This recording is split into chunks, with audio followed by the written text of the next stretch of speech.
The apartment is quiet and empty. Brothers Do-hyun and Min-chul are sitting at the kitchen table. In front of them are plates of stewed potatoes. The potatoes were cooked 3 days ago. Mom simply heated them up in a frying pan and went into the room to paint her nails. Then she emerged, scented, wearing a new sweater. "Sit quietly. Go to bed yourself," she said, and left. The door closed. The potatoes are dry. Do-hyun picks at them with his fork. "I don't want this," he says. "Then don't eat it," says Min-chul. He eats it himself. He eats quickly, without looking. He needs to eat, because there won't be anything else until tomorrow. Do-hyun climbs down from his chair and goes into their room. He lies down on the bed, face down in the pillow. It's getting dark outside. Mom's on the bus now. She's going somewhere bright and cheerful. And here, it's just them. Min-chul finishes eating. He washes both plates. He washes his fork and his brother's. He wipes the table. He does it silently. He's 7 years old, but it feels like 100. He goes into the room, too. Do-hyun lies motionless. "Shall we play?" asks Min-chul. "I don't want to." "Watch cartoons?" "Not interested." Min-chul sits down on her bed. They just sit and look out the window. Lights are on in the windows of the neighboring house. People are eating dinner there, talking, laughing, and there's silence. The silence is so thick, it's ringing in your ears. They're already in their pajamas. They've already brushed their teeth. They've already gone to bed. The apartment is dark. Mom's still not here. Do-hyun stirs in his bed. "Min-cheol? Huh? You're not sleeping?" "No, I think we're disturbing her." Min-chul doesn't answer. He just lies there and stares at the ceiling. He thinks so too. Mom always sighs when she sees them. She says, "Oh, I have no more strength." She doesn't have the strength for them. She has the strength for work, for her friends, for new dresses, but not for them. "Probably," he says quietly. Do-hyun turns to him. Only a silhouette is visible in the darkness. "What if we leave?" Do-hyun says. "Just up and leave, and she'll feel better." "Where would we go? We're 7 years old." "I don't know, but maybe it will get better. Maybe someone will find us and love us." Min-chul thinks. The street is scary. It's dark and cold. But here, in this silence, it's even scarier. It smells of loneliness. "What if she comes looking for us?" Min-chul asks. "Will she call the police? Will she cry?" Do-hyun is silent for a long time. Then he whispers, "What if she doesn't?" The words hang in the air. They both know it's true. Mom might not look. She might think they went to Grandma's. Or she might just sigh with relief. "Okay," Min-chul says. His voice is firm. "Let's leave. But not just like that. We need a plan." "I have a plan," Do-hyun says quickly. "We'll find a rich dad. One with no kids. He'll be alone, and he'll take us in." "Okay," Min-chul agrees. "We'll find a rich dad." Mom came home late. They heard her staggering down the hallway, dropping her bag, closing the door to her room. Then there was silence. Then, snoring. Min-chul looks at his alarm clock. The glowing numbers read 4 in the morning. "It's time," he whispers. They get up. They act quietly, like mice. They talked about this all night in whispers. Now we have to do it. Do-hyun takes his school backpack out from under his bed. He places his stuffed bunny at the very bottom. Then he carefully folds his clothes. 2 warm sweaters, pants, socks. He picks up his toothbrush and a small towel. His hands are shaking. Min-chul does everything quickly. He folds his clothes too, his favorite typewriter, his notebook and pencils. Then he sneaks into the kitchen, opens the cupboard. He takes what he can grab without making a noise. A pack of cookies, 2 candy bars, 2 apples. He pours water into the plastic bottle. He stuffs it all into his backpack. He comes back. Do-hyun is standing by the shelf. "Are you taking it?" Min-chul asks quietly. Do-hyun nods. He takes a photo frame off the wall. It's a photo of him and his mother in the park. He looks at the picture for a second, then puts it in his backpack. They start getting dressed. They put on 2 pairs of socks, warm pants, sweaters, jackets on top. They look fat and clumsy. The backpacks seem enormous on their small backs. Min-chul approaches the room's door. He listens. The apartment is quiet. Only the snoring comes from behind his mother's door. He turns around. He looks at their room for the last time. At the 2 beds, at the toy box. His entire childhood was here, somehow very quiet and sad. He takes Do-hyun's hand. They walk out into the hallway. They pass Mom's room. Do-hyun slows his pace. He looks at the crack under the door. A steady snore comes from there. Mom is asleep. She doesn't know that her sons are leaving forever. Min-chul pulls him by the hand. They approach the front door. Min-chul carefully turns the latch. There's a click. The sound seems very loud. They freeze. The snoring continues. Minchul presses the handle. The door opens. Cold, stale air blows in from the stairwell. He steps forward. Do-hyun follows. Minchul pulls the door towards him so that it closes silently. There's a soft but final click. Now they stand on a dark landing. The door to their past lives is closed. Before them are the cold steps leading down. Behind them are backpacks with everything they own. Ahead lies the unknown. They hold hands and walk down. They walk out of the building. It's cold and dark outside. Every other streetlight flickers.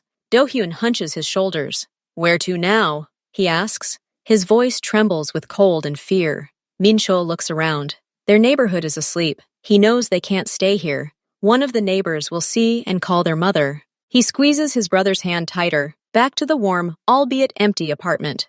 "Minchul, let's go to Grandma's instead," he suggests. "She's on the other side of town. Mom won't find us right away."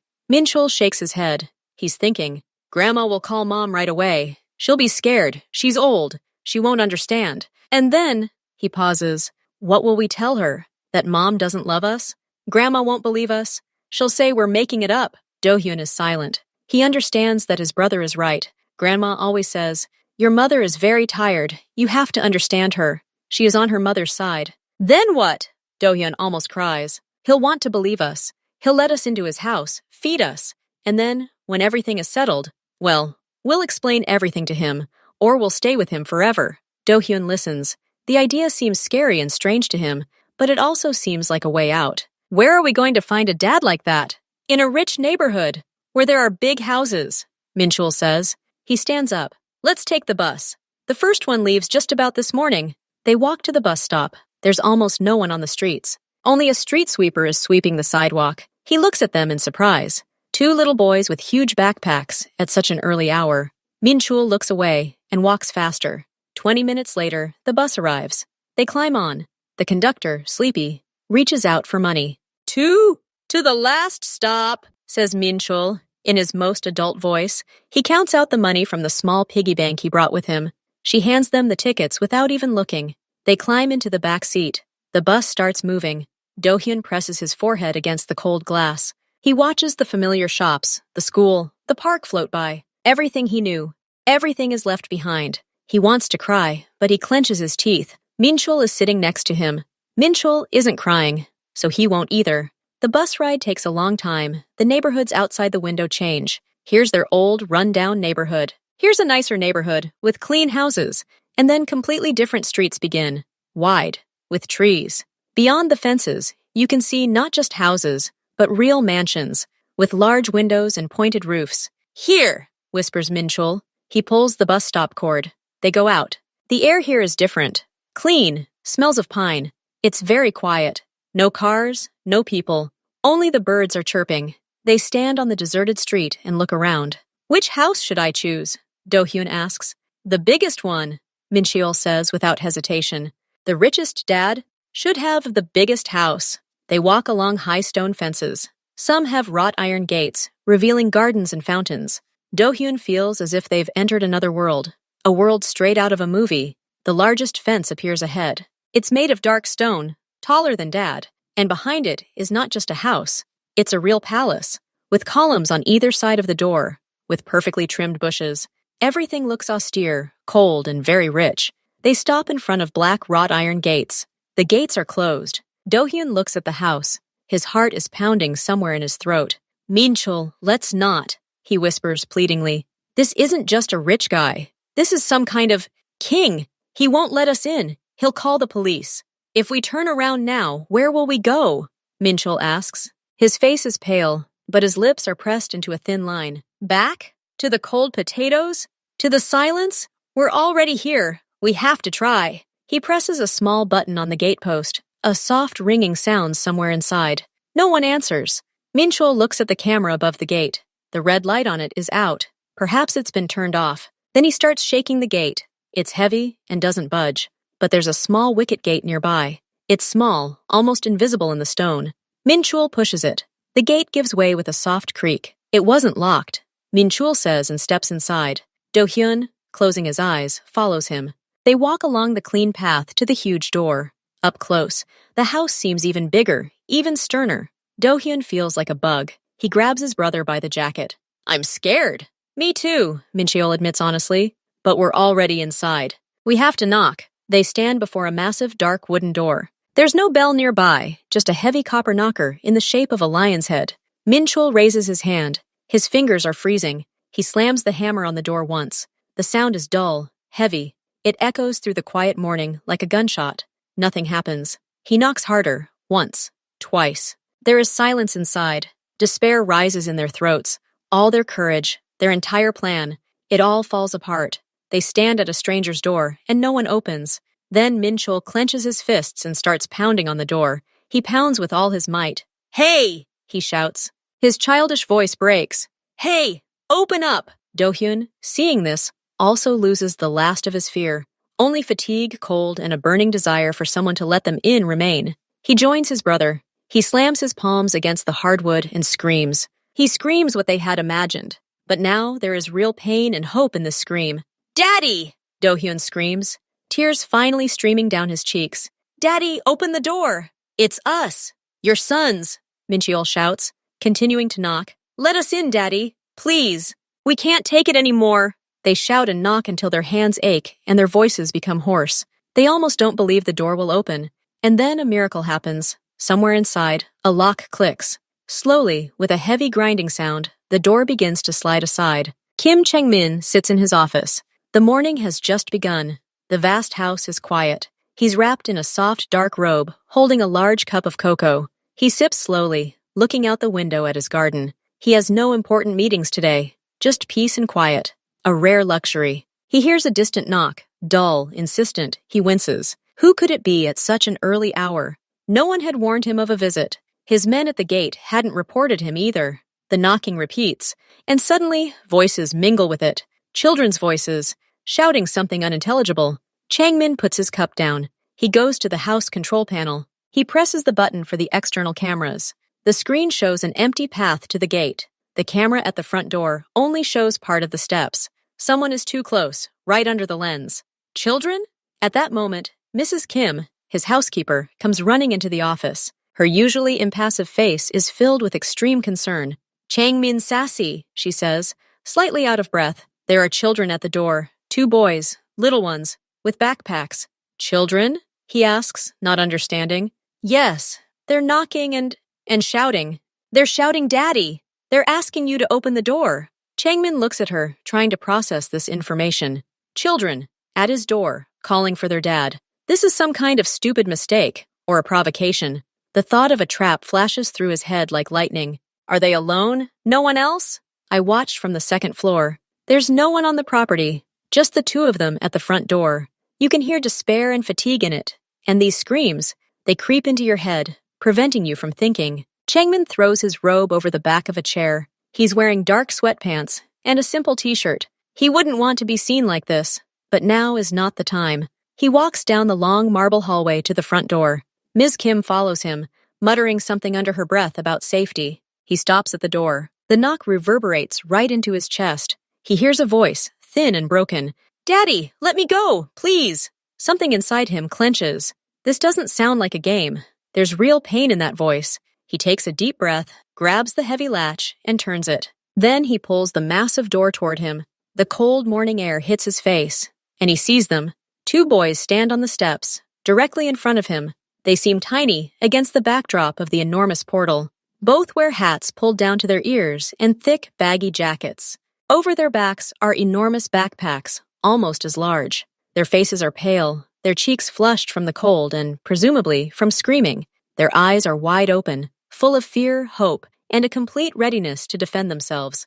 And at that moment, Chang-min stops breathing. He looks at these faces, at the shape of their eyes, at the shape of their eyebrows, at the stubborn, slightly jutting chin. He sees in them not just other people's children. He sees himself in them, himself in that distant childhood, in the old, tattered photographs his mother kept. The resemblance is not just distant, it is deafening. Like a punch to the gut, one of the boys, the one slightly ahead, clenches his fists. The other hides his face behind his brother's back, but also glances at him furtively. They are silent, as if they themselves were frightened by the door finally opening. The thought comes suddenly, sharply, and clearly, like a flash. Mion, Lee Mion. It was more than 7 years ago. A short whirlwind romance. She was beautiful, cheerful, independent, and very proud. They dated for a few months. Then she suddenly started talking about family, about children. He was young then, absorbed in building his business. The thought of children terrified him. He laughed it off. They had a fight. Then she disappeared, for several weeks. She called only once. Her voice was strange, distant. "I'm leaving, Changmin. Don't look for me. I don't need your money. I don't need anything from you." He tried to object, offered to help, but she cut him off. He never saw her again. He heard, out of the corner of his ear, that she had left town. Over time, he almost stopped thinking about her. But now, looking at these two, all the pieces fit together to form a terrifying, unbelievable picture. She could have been pregnant. She could have said nothing, out of pride, or out of resentment. She could have given birth, twins, and raised them alone, without telling him a word. The thought that he could have had children all these years and never known it hits him with such force that he is momentarily speechless. "You," he begins, then falters. His voice sounds hoarse. "Are you looking for someone?" The boy in front takes a step. His name is Min Chul, though Changmin doesn't know that yet. "We're looking for our dad," the boy says clearly, but his voice trembles. "Our mom, she said our dad lives here, that he'd be happy to see us." Changmin looks at them, at their frightened but determined faces, at their backpacks, a sign that they're not just here for a quick visit. "Aren't you cold?" he asks suddenly, and this mundane question seems the most important thing to him right now. "Come inside." He steps back, letting them pass. The boys exchange glances. Then, cautiously, as if afraid the trap will snap shut, they step over the threshold.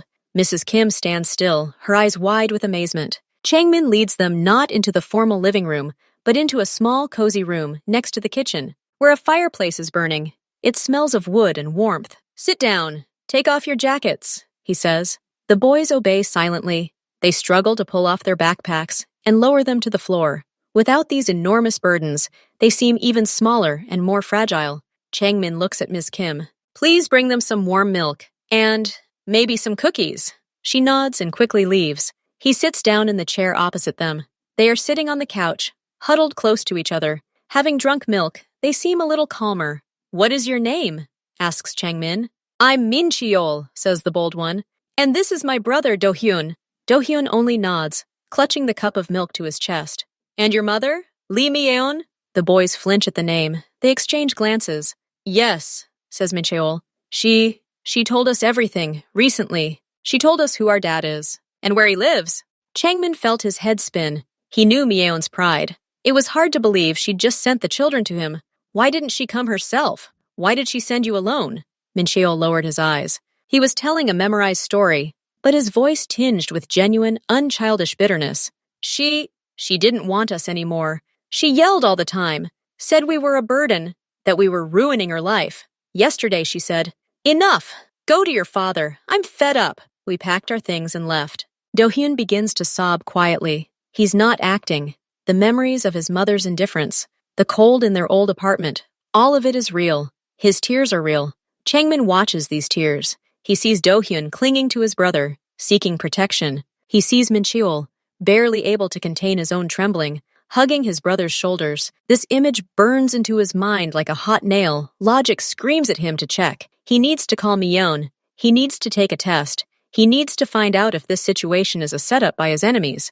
Thoughts of possible danger flicker, but they are dim and distant. He understands her gaze. She's thinking about common sense, about caution. Changmin rises from his chair. He approaches the sofa and, slowly, so as not to startle them, squats down in front of the boys. He looks into their faces, into their eyes, wet with tears and wide with fear. "That's it," he says quietly. His voice is unexpectedly soft. "That's enough. You don't need to be afraid anymore. You've come home." He sees a silent surprise, mixed with disbelief, flash in Min Chul's eyes. Do-hyun stops crying and looks at him, holding his breath. Changmin continues. He's not asking. He's announcing. "This is your home now. No one will yell at you. No one will say you're a burden. Understood?" He reaches out and very carefully, as if afraid to scare the bird, places it on Do-hyun's head. The boy freezes, then his shoulders finally relax. Changmin looks at Min Cheol. "Are you the eldest?" The door he's kept closed for years, the door to that part of his life called family, is now wide open, and he doesn't want to close it anymore. Do-hyun wakes up first. He lies motionless for a few seconds, unsure where he is. Above him isn't the familiar cracked ceiling, but a high white ceiling with carved moldings. He's not lying on his hard mattress, but in a huge soft bed that sinks under his weight. The blanket is unusually light and warm. He carefully turns his head.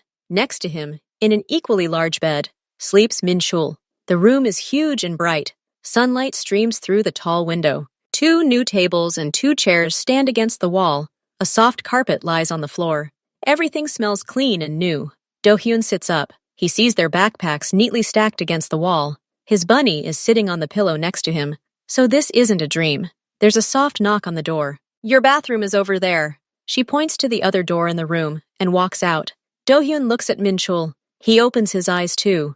They look at each other silently. In their old house, no one woke them up so quietly. And no one said, "Good morning." They tiptoe to explore the bathroom. It's shiny. Everything is new. The towels are fluffy and smell fresh. They wash their faces with cold water. Everything seems unreal. Then they go out into the hallway. They don't know where to go, but a faint smell of food wafts through. They follow the scent. In the kitchen, Ms. They eat slowly, almost reverently. The food is delicious and hot, the kind they cook in the movies. They don't talk. They just eat and stealthily glance around the huge, bright kitchen with its gleaming appliances. Changmin arrives just as they're finishing breakfast. He's dressed in simple dark pants and a sweater. He looks less formal than yesterday. "So, did you sleep well?" he asks. His voice still sounds a little unfamiliar. Deep, the boys nod. "Want to see the house?" Changmin suggests. He seems a little unsure himself, as if he doesn't know how to give a tour. They nod again, and the journey begins. Changmin shows them the living room with its high ceilings and enormous sofa. He points out the fireplace, where the wood is already burning. Then he leads them into the library, a room completely filled with bookshelves from floor to ceiling. Do-hyun and Min-cheol look up. They've never seen so many books. Then there's a home theater with rows of plush armchairs, a game room with a pool table, the existence of which Changmin seems to have forgotten. They walk along long hallways, peering into empty bedrooms. Everything is huge, clean, and a little deserted. "Does anyone live here?" Do-hyun finally dares to ask, looking around one of the living rooms the size of their old apartment. "No," Changmin says honestly. "Just me, and Mrs. Kim. But she has her own house at the far end of the garden. And now you too." Min-chul gazes silently at this space. His 7-year-old brain can't fully comprehend such richness. He only feels as if he's entered another world. A world without old furniture, threadbare carpet, or musty smell. Even the air here is different. After the tour, Changmin looks at their clothes, the worn-out sweaters and pants they wore yesterday. "You need new clothes," he says. "Let's go shopping." They're driving his car. It's a big black car with a very quiet engine. The driver drives silently. Changmin sits next to him in the front, the boys in the back. They look out the window, pressing their foreheads against the glass. The store they arrive at is almost deserted. It's not the noisy mall their mother used to take them to. It's quiet, the carpets are thick, and the items are displayed in separate areas rather than on racks. A smiling woman immediately approaches them. Changmin looks a little lost. He points at the boys. They have everything they need. Clothes, shoes, everything. "What size?" the woman asks.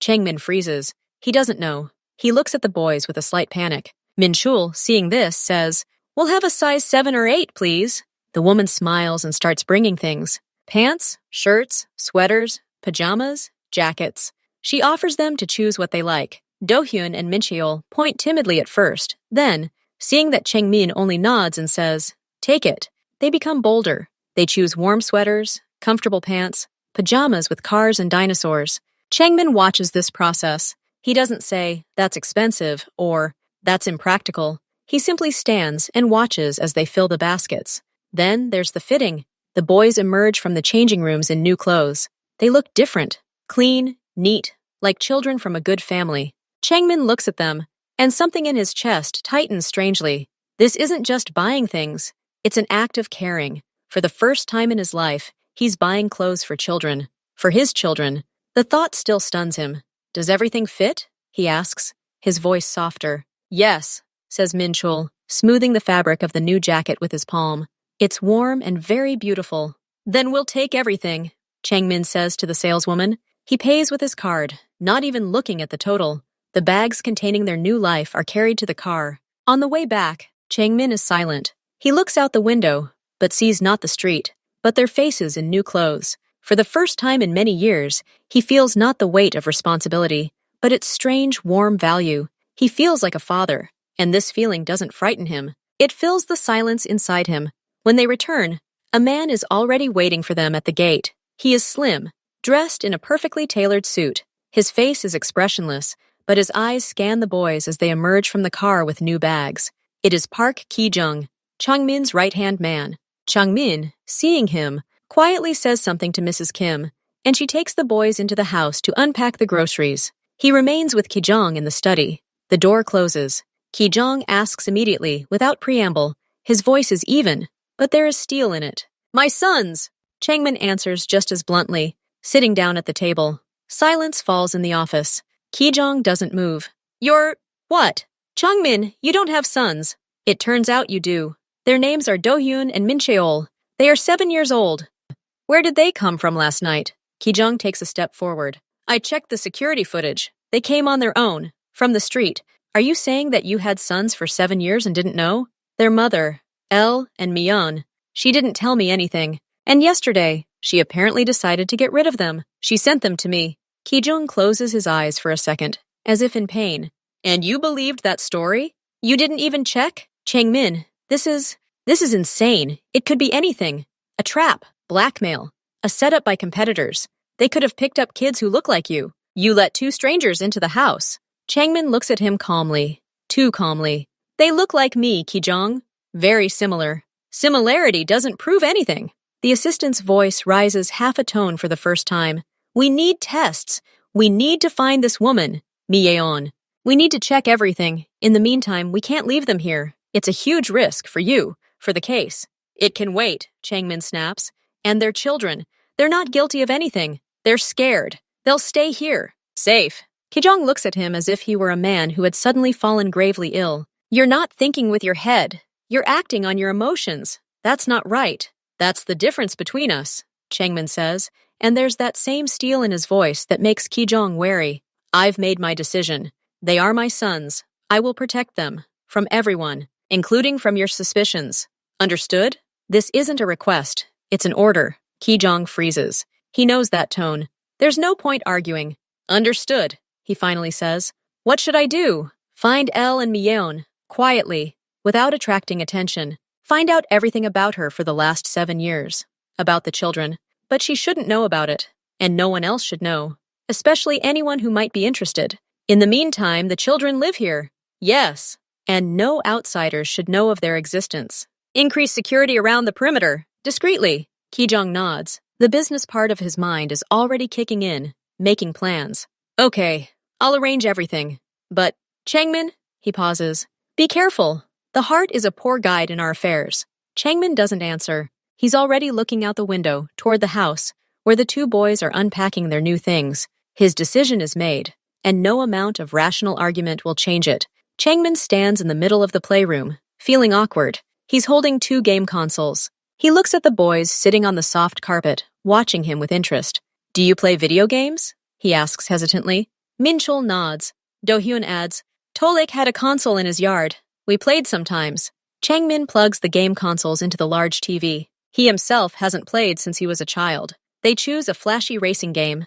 Changmin sits cross-legged on the carpet next to them. His large frame seems out of place next to 2 small children. The first few minutes are a complete mess. Changmin keeps crashing into the virtual barriers.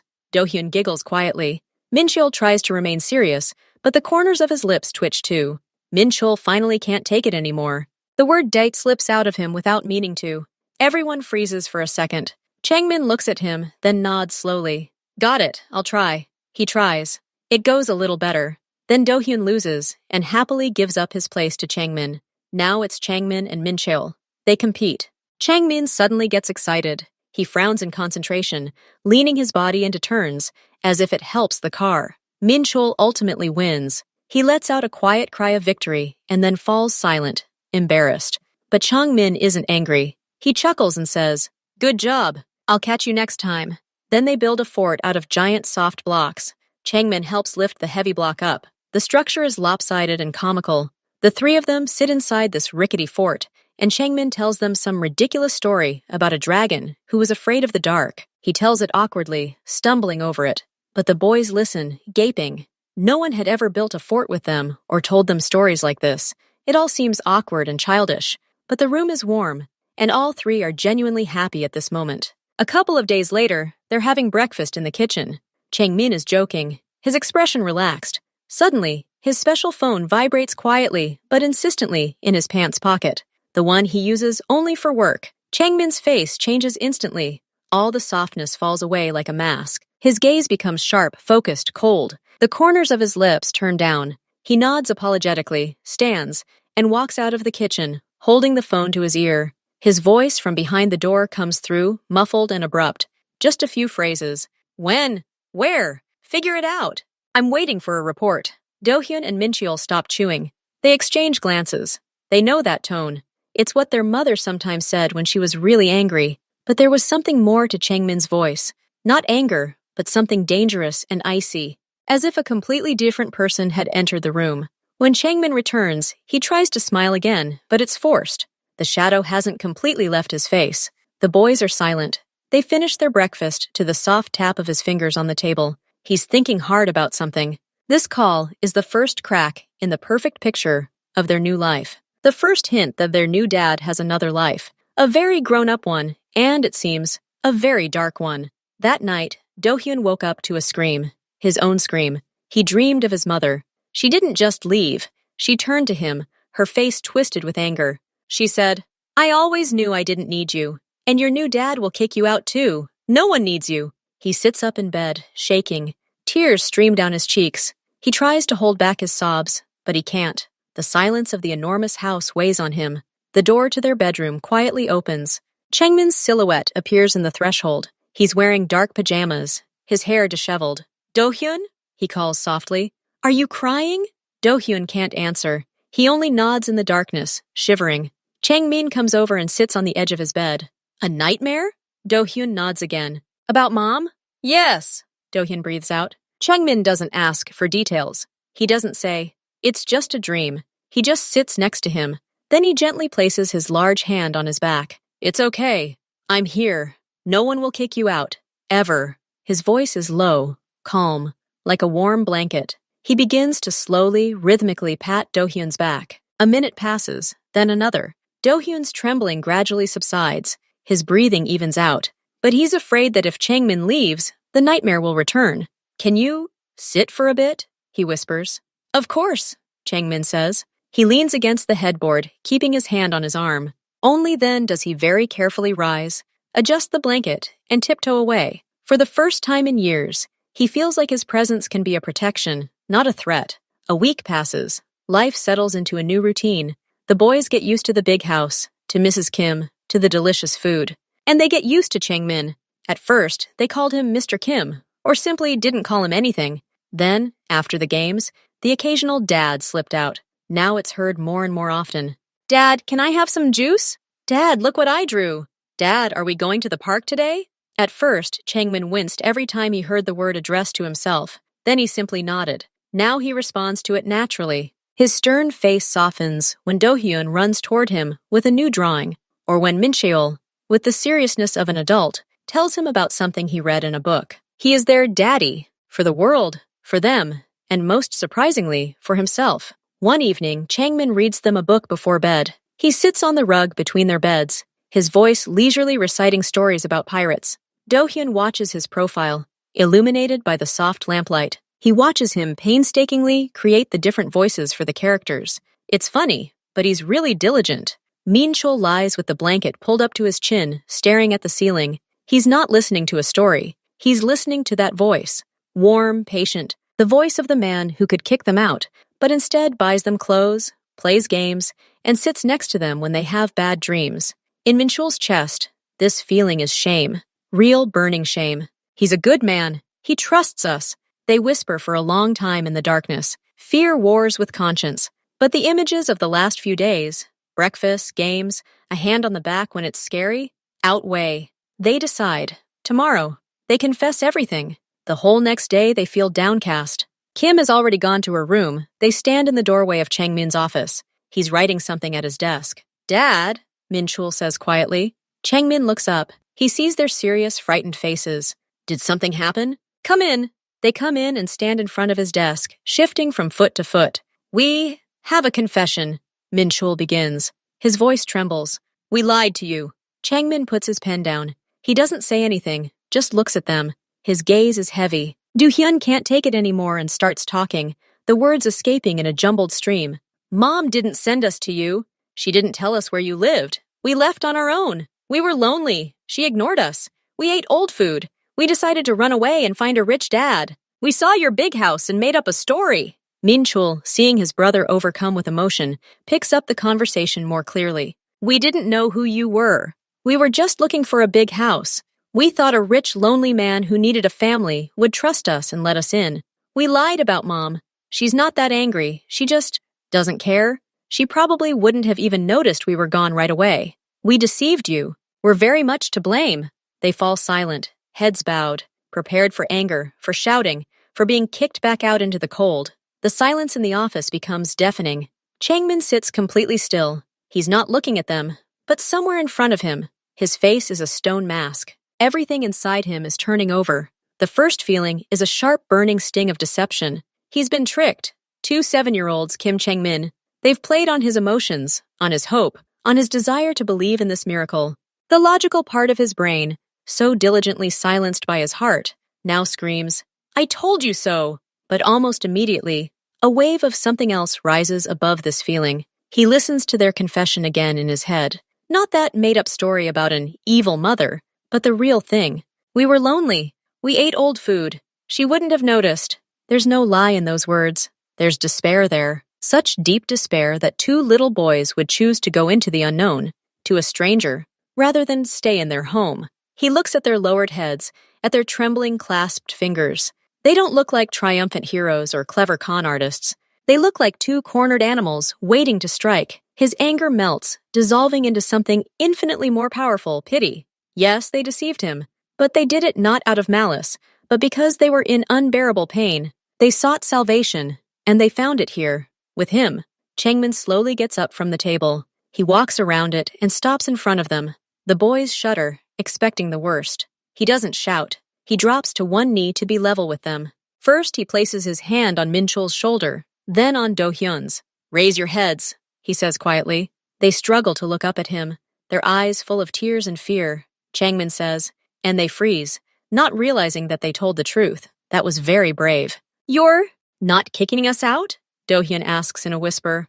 No, but we lied, Minchul blurts out, as if he himself can't believe it. I know, you lied, but the pain that made you run away, it wasn't a lie, right? The boys nod silently. You wanted someone to love and care for you, right? Changmin continues. They nod again. Changmin takes a deep breath. He looks at those 2 familiar, frightened, guilty faces. Then listen to me carefully. This is the most important thing. Your deception, it's unimportant. Understood? It's unimportant. You came to me, and I'm glad you came. You're here now. This is your home, and I will take care of you, no matter what happens. This is no longer up for discussion. He opens his arms, and after a moment of hesitation, they rush into his arms. Do-hyun sobs into his shoulder. Minchul, gritting his teeth, simply clutches his sweater convulsively. Changmin holds them. He looks somewhere above their heads. He thinks of Lee and Myeon, of the one whose indifference drove the children to such despair. He thinks that she probably won't look, and if she does, he'll have to deal with it. But those are details. The main thing is, here it is, in his arms. 2 small, trembling lives who have now truly trusted him, and he will never let go. Changmin is sitting in his office. A thin folder lies on the desk in front of him. Ki-jung is standing next to him. His face is unreadable. Everything's been checked, says Ki-jung. Lee Myeon, 33 years old, works as an administrator at a beauty salon, lives in the same apartment. For the past month, she's led a normal life, went to work. In the evenings, she'd go to bars and clubs. She's been seen in the company of various men. Changmin leafs through the report silently. There are photographs, extracts, brief notes. The children? He asks without looking. There were no missing persons reports filed with the police, no calls to social services. She didn't even report them missing to the school. The school called her 3 days later. According to a neighbor, Myeon replied that the children had gone to stay with relatives in the countryside. That was the end of it. Changmin closes the folder.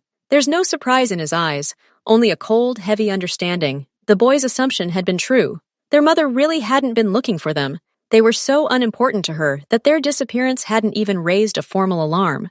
She didn't tell anyone about the children's possible father, he clarifies. No, those close to her believe the father is some foreign student who left long ago. Your name has never been mentioned. Okay, thank you. Changmin pushes the folder aside. The case is closed. He has all the answers. Now his sons are his alone. 2 days pass. It's late evening. The boys are already asleep. The house is silent. Suddenly, a sharp, continuous ringing sounds from the security console at the gate. Someone is furiously pressing the button. A woman is visible on the monitor. She's shouting something into the camera, her face contorted with anger. It's Elle and Mian. The guards report to Changmin. He orders them not to let her in, but a minute later, there's a wild crash from the front door. She slams something heavy on it, probably a heel. Kim Changmin! I know you're in there. Open up. You stole my children. Her voice pierces the night silence. Changmin, his face stony, steps out into the hallway. He nods to the guards. They pull back the heavy bolts. Myeon stands there. She's wearing a short, bright dress, her makeup smudged. She smells of alcohol and cheap perfume. She bursts in, surveying the luxurious hallway with a greedy, angry gaze. Where are they? She hisses. My sons. I was told they were seen with you. Are you completely crazy? Kidnapping children? They're sleeping, Changmin says coldly, blocking the way into the house. And they're safe now, which is something you never managed to provide for them. They're my children, Myeon screams. You have no right. I'll call the police. Changmin doesn't move. He looks at her with such disdain that she falls silent for a second. Call me, he says quietly. Explain why you didn't report them missing 2 weeks ago. Explain why 7-year-old children decided to run away from their own mother. Myeon freezes. Her anger gives way to calculation. She realizes she doesn't hold the trump card. She glances around the house again, and her eyes light up not with maternal concern, but with a simple, greedy sparkle. Okay, she says, and her tone changes. It becomes businesslike, brazen. Let's talk like adults. I don't mind, really. They're a burden, of course. They make noise, beg for food, tear clothes. I see you're a man with money. You probably even enjoy it, playing benefactor. Changmin remains silent, letting her speak. I'm willing to give in, she continues, pausing for effect, for good compensation. Just once. And you forget about me, and I forget about them, as if they never existed. They're yours. Formalize the adoption. Do whatever you want. This isn't even a request anymore. It's open, cynical blackmail. She's selling her children, here and now. At that moment, 2 frightened faces appear from around the corner of the hallway. Do-hyun and Min-chul. They were awakened by the noise. They stand in their pajamas and look at their mother. They see her familiar pose, hear her voice, but it all now seems alien and frightening. Myeon notices them. Ah, there they are, she says, but doesn't take a step forward. I see they're living in luxury and comfort. You little brats are lucky. Changmin turns and sees the boys. Something snaps inside him. All the coldness, all the restraint disappears. His face doesn't contort into a scream.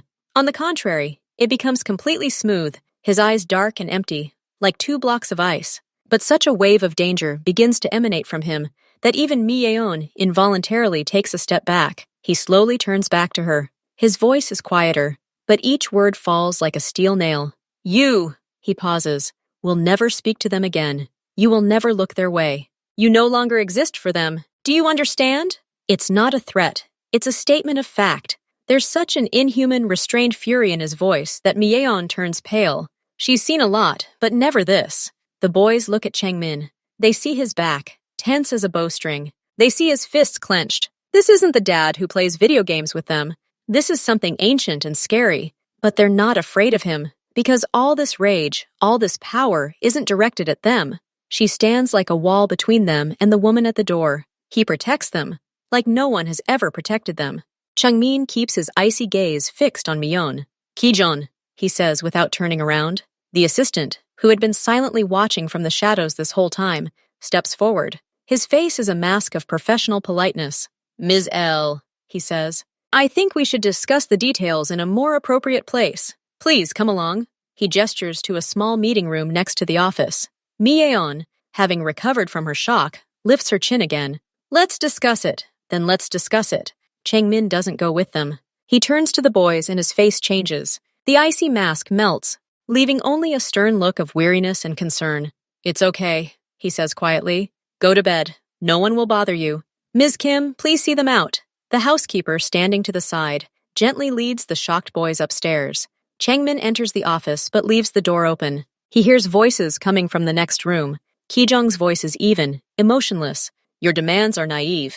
You're asking us to commit a crime, to buy children. We won't do it." "Then I'm leaving and calling the police," comes Myeon's voice. "Asasai." "Call," Kijong retorts calmly. "The first question is, where have you been for the last 2 weeks? Why are the children you're supposedly looking for living with a biological father whose existence you claim you didn't know existed? Social services will be thrilled with your parental care. The court will easily terminate your parental rights for abandonment and neglect.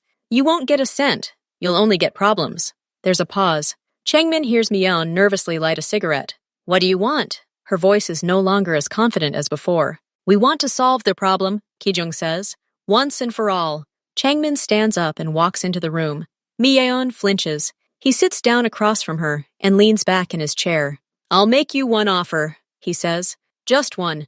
You will not negotiate." He looks her straight in the eyes. "You're signing an official renunciation of parental rights in my favor. Now. Tomorrow, the lawyers will formalize everything properly. You'll receive a lump sum, not what you asked for, but enough to start a new life, far from here, in another city. You're leaving. You'll never try to contact me or the children. You'll erase them from your memory, just as they've already erased you from theirs." He pauses to let the words sink in.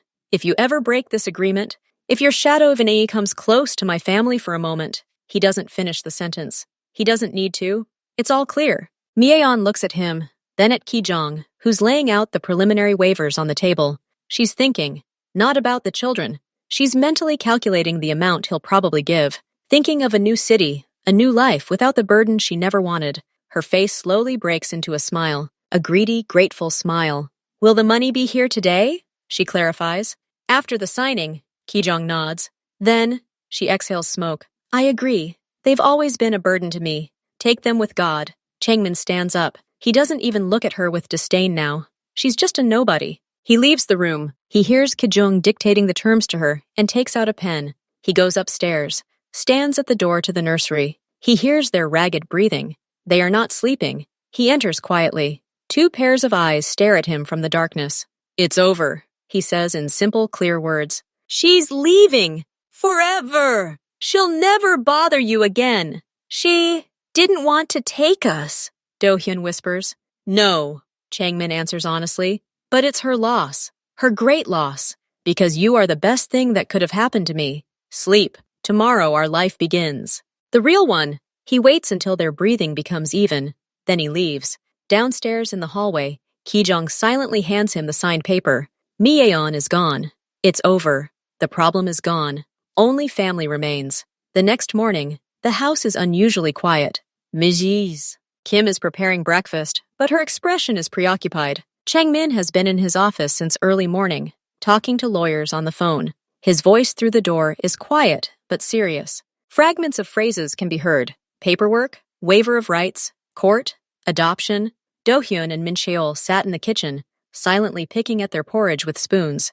They hadn't slept much all night. They heard their mother drive away. They heard the sound of a car. They lay in the dark, whispering. "He paid her money," Min-cheol said, his face pale in the darkness. "He bought us. So we're like property?" Do-hyun asked, a lump in his throat. "I don't know, but now he has a piece of paper. And he might change his mind." Their childish logic works precisely and mercilessly. Mom sold them. That means they can be bought. And if they can be bought, then they can also be returned if they get boring, or if they become too much trouble. The fear, which had almost disappeared in recent days, returns with renewed vigor. It gnaws at them from within. After breakfast, they don't go out to play. They quietly make their way to the farthest room, a large dressing room where old clothes are kept. It smells of mothballs and silence. They crawl into a corner, between rows of suits, and sit on the floor, hugging their knees. Do-hyun whispers, "He's busy, and we're here. Now he knows we're liars," Min-cheol adds. "First we lied, then we made him pay money. He might decide we're not worth it." They sit huddled together, listening to the clock ticking in the house. They're afraid to go out, afraid to see disappointment in his eyes. Or worse, cold calculation. An hour passes. Changmin ends one of his calls and leaves the office. He searches for the boys. They're not in the playroom, not in their room, not in the kitchen. Mrs. Kim hasn't seen them since this morning either. A slight look of alarm crosses his face. He quickly walks around the first floor, then up to the second. He peers into empty rooms. The silence in the house becomes oppressive. And then he remembers the large dressing room in the east wing. He approaches its door. It is ajar. He slowly steps inside. The room is dimly lit, the only light coming through a small, high window near the ceiling. At first, he sees no one. Then he notices two small, huddled figures in the far corner, between the hangers of old coats. His heart sank. He understood everything without words. He understood their fear. This silent horror in their postures spoke to him more than any words. He carefully approaches and sits down on the floor next to them, without touching them. His expensive trousers are now on the dusty floor, but he doesn't care. "Why are you sitting here?" he asks softly. Do-hyun shudders and buries his face in his knees. Min-chul looks up at him. There's so much fear and guilt in those eyes that Changmin finds it hard to breathe. We didn't mean to interfere," Min-chul chokes out. "You're not interfering. We ruined everything," Do-hyun says quietly, without raising his head. "Because of us, you gave up the money. Mom sold us out. So we—" He can't finish speaking. Changmin takes a deep breath. He looks at them, at these two little ones who, in their short lives, have already come to believe that they are a burden, a commodity, a problem. "Come here," he says firmly, but without commanding tone. They slowly, reluctantly, rise and take a step forward. Changmin reaches out and places his hands on their shoulders. He looks them straight in the eyes, one after the other. "Listen to me very carefully. I'll only say this once, but you must remember it forever." He pauses to make sure they're listening. "I won't give you up. Never. Not for any amount of money. Under any circumstances. You're not for sale. You're my sons, my family, and family isn't given away or sold. It's protected." He sees tears welling up in Do-hyun's eyes again, but this time they're tears of relief. Min-chul looks at him with a silent question, still afraid to believe it. "But, Mom, your mom made her choice. She chose money, and I choose you. Every day, every second. You are my children, period." He doesn't wait for an answer. He simply pulls them into an embrace, strong, warm, reliable. At first they freeze, then their small hands clutch his clothes tightly, as if afraid he'll disappear. "It's over," he says quietly into the tops of their heads. "No one will come for you anymore. This is your home. I am your father, and it will always be this way." At that moment, something inside them finally breaks and reforms. Fear recedes, giving way to a fragile but genuine sense of security. They believe him. Because his words aren't empty, they're backed by all his actions. After this conversation, life changes again, but this time, it changes for the better. Fear disappears, leaving room for ordinary childhood worries and joys. Changmin doesn't hide from them what's going on. Over dinner, he explains simply, "Various official matters will be taking place now. Good people will be coming, lawyers and a judge. They'll be asking questions. You and me. This is necessary so that everything is legal, so that your documents are genuine, and you are my sons not only here, but in all the papers. It's long, but nothing complicated." The boys listen and nod. Now that they know he won't give them up, they're ready for anything. Changmin's lawyers arrive, stern but polite men and women in suits. They speak with the boys alone in the playroom. They ask if they're scared, if they're comfortable with Changmin, and if they want to stay. Do-hyun and Min-chul answer honestly and confidently. Then a social worker arrives. A kind, middle-aged woman. She inspects the house, talks with Ms. Kim, and then talks with the children again. She sees their clean, happy faces, their new clothes, their room filled with toys and books. She sees how they look at Changmin, with trust and love. Changmin goes through all the interviews himself. He answers all the questions about his work, even the most uncomfortable ones. He presents documents proving that his business is legal and that he has no legal problems. He does everything required with incredible patience. Myeon disappears. As agreed, she took the money and left town that same day. There's no word from her, and everyone, including the boys, understands that this is how it should be. She's become part of a past that no longer has power over them. The process continues week after week. Sometimes it seems like the paperwork will never end, but Changmin doesn't show any irritation. Every evening, he explains to the children what step has been taken that day. And there's an extraordinary peace in this routine. Life at home is now governed not only by safety rules, but also by a simple, understandable schedule. Breakfast, lessons with a visiting teacher. Changmin has decided to teach them at home for now. Games, dinner, and reading before bed. The boys begin to laugh loudly and often. They fill the house with their voices, footsteps, and laughter. The huge, deserted building gradually turns into a home. Their home. One evening, after yet another lawyer had left, Do-hyun, sitting on the couch next to Changmin, asks, "When this is all over, will we go to school, like everyone else?" Changmin looks at him and smiles. It's no longer that rare, uncertain smile, but calm, warm. "Yes, when this is all over, you'll go to the best school, and you'll have the most ordinary, happiest life. I promise." And they believe him, because he has kept every promise he has made so far. Information, as often happens, leaks through the smallest cracks. Someone low-ranking witnesses the stern Kijong buying children's books at an expensive store. Their relationship is a cold truce, beneath which the ice of mutual hostility smolders. Jae-hwan learns that Changmin has fathered children, 2 boys, biological sons, as they say. His cold, calculating mind immediately sees this not as family happiness, but as vulnerability, a serious vulnerability. He gives a quiet order. Find out everything, where they hang out, what their schedule is, who's guarding them. He doesn't have anything concrete planned, for now, but information is a weapon, and the enemy's weakness is an opportunity. The surveillance begins. Discreet, professional. A black car sometimes appears in the same area where the boys are walking. Various people in sunglasses appear nearby at a children's store or cafe. They do nothing. They just watch and remember. Kijong notices it first. No walks without 3 people around. Change routes every day. School? He asks. The paperwork is almost ready. They were supposed to go to a school near their home in a week, Kijong says. Cancelled. He probes for a weak spot, and he found it. There's no fear in his voice, but a cold, absolute determination. Now he knows his old world has extended its tentacles into his new life, and he's ready to cut it off. Despite all precautions, an incident occurs. This isn't a school, but a dental clinic. Do-hyun had a toothache and needed urgent dental care. The safest route was planned, an unmarked car, and 3 security guards. 1 was driving, 2 were in the car with the boys. They were being waited for. Apparently, the surveillance had been long and professional. On a quiet street near the clinic, their car was suddenly blocked by 2 SUVs. 5 men in black, their faces covered, emerged from them. They moved quickly and silently. The goal was clear. Not murder, but kidnapping. Living collateral is a powerful lever of pressure. Changmin's security guards reacted instantly. The driver locked the doors. The other 2 forced the boys onto the floor of the car, shielding them with their bodies, and drew their weapons. They didn't enter the fray, risking the children's lives. They took up defensive positions inside the car. The attackers tried to break the glass, but it was armored. The situation reached a stalemate for a few seconds, and then reinforcements arrived. Kijong, always on the alert, was tracking the car's movements via GPS. Seeing it parked in an unauthorized area, he raised the alarm.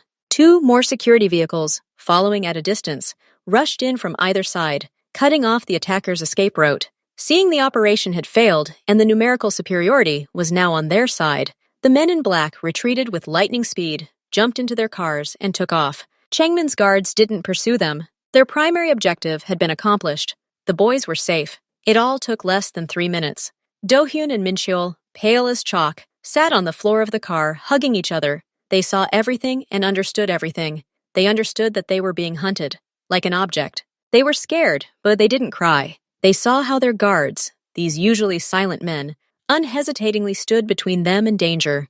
Kijong, who arrived 5 minutes later, personally drove them home. His face was inscrutable, but his eyes burned with a cold fire. On the same note, Changmin arrived at his office. He had a short, quiet meeting with Jae-hwan. No one knows exactly what they discussed.